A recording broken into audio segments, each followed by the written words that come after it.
আজকে ভবানীপুর সিমেট্রিতে এসেছি।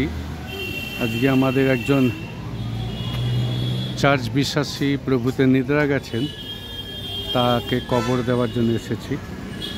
এই ভবানীপুরে কবরস্থানের পরিবেশটা খুব সুন্দর, শান্ত। আপনি দেখুন,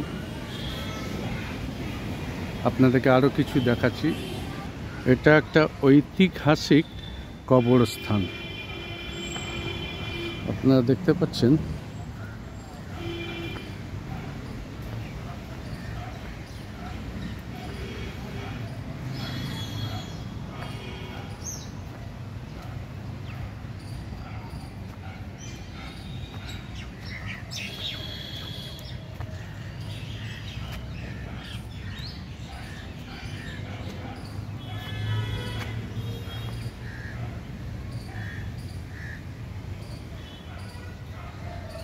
দেখেন, এখানে সবাই প্রভুতে নিদ্রা গেছে।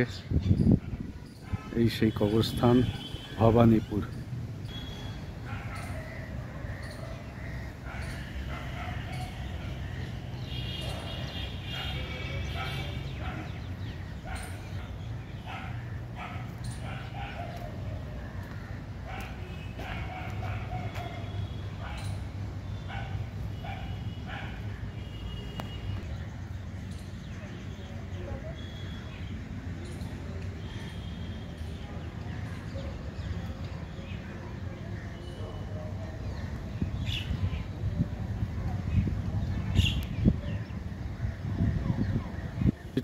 কিছু পুরনো কবরস্থান দেখেন, আমি একটু জুম করে দেখাচ্ছি আপনাদেরকে।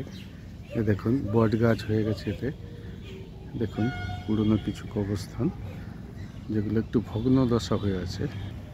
আরেকটা দেখাচ্ছি আপনাদেরকে, এটি গাছের কোটর, কি সুন্দর হয়েছে দেখুন, জুম করে দেখাচ্ছি।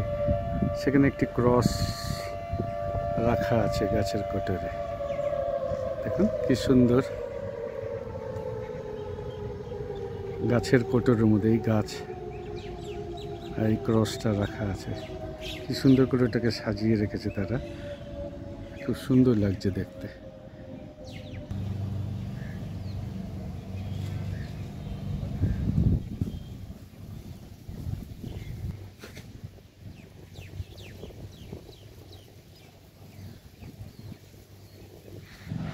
আর এই ঘেরাটা দেখছেন, এই ঘেরাটা এখানে যাদের সমাধি করা হয়েছে, এরা দ্বিতীয় বিশ্বযুদ্ধের সময় এই সমাধিটা হয়েছে।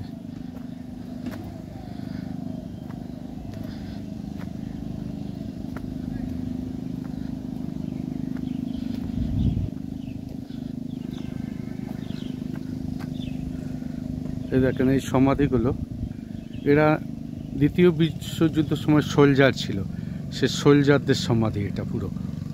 এটাকে আলাদাভাবে এখান দিয়ে গাছ দিয়ে বাউন্ডারি মতো করা আছে। এখন এই এম প্লটে এসছি, আমাদের যিনি প্রভুতে নিদ্রা গেছেন ওনার সমাধি।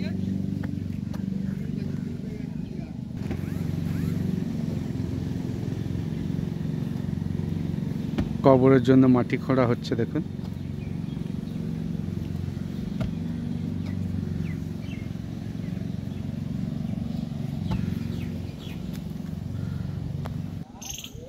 আপনি যদি কবরস্থানে আসেন, সুন্দর সুন্দর গাছ দেখতে পাবেন। দেখুন, এটাকে বাঁধল লাঠি গাছ বলা হয়। দেখুন গাছগুলো কি সুন্দর, এখানে যত্ন আছে বলে গাছগুলো এত ভালো। আর দেখুন এখানটা কি সুন্দর, দেখবেন, এটা বাঁধল লাঠি গাছ বলা হচ্ছে।